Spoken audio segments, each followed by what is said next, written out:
बेटा बाप को एक अनाथ आश्रम छोड़ने आया था। साथ में बाप के सारे कपड़े और कुछ जरूरी सामान का बैग भी लाया था।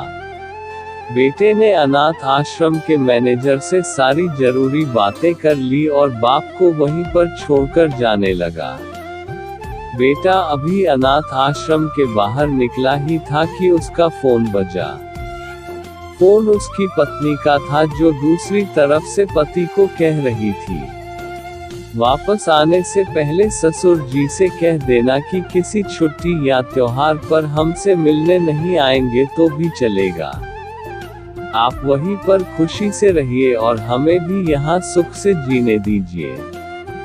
फोन रखकर बेटा वापस अनाथ आश्रम में जाता है। बेटे की नज़र अपने बूढ़े पिता पर पड़ती है, जो अनाथ आश्रम के मैनेजर से हंस हंस कर बातें कर रहे थे और काफी खुश भी लग रहे थे।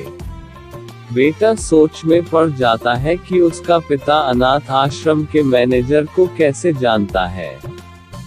थोड़ी देर इंतजार करने के बाद जब उसका पिता मैनेजर से दूर जाता है, तब बेटा मैनेजर के पास पहुंच जाता है और उससे पूछता है कि आप मेरे पिताजी को कैसे और कब से जानते हैं। मैनेजर बेटे को बताता है, मैं तुम्हारे पिता को कई सालों पहले तब से जानता हूं जब वह अनाथ आश्रम में एक अनाथ बच्चे को गोद लेने आए थे। दोस्तों कुछ समझ में आया? अब आप ही बताएं, सच में अनाथ कौन था?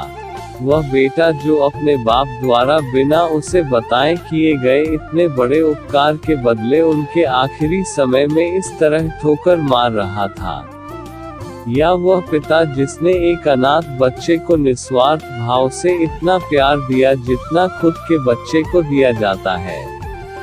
दोस्तों अपने माता पिता की कदर करना सीखो, क्योंकि आप नहीं जानते होंगे कि उन्होंने आपसे क्या क्या छुपा रखा है। कितने बलिदान, कितने त्याग उन्होंने आपके लिए किए हैं, शायद आप जानते भी नहीं होंगे। थैंक्स।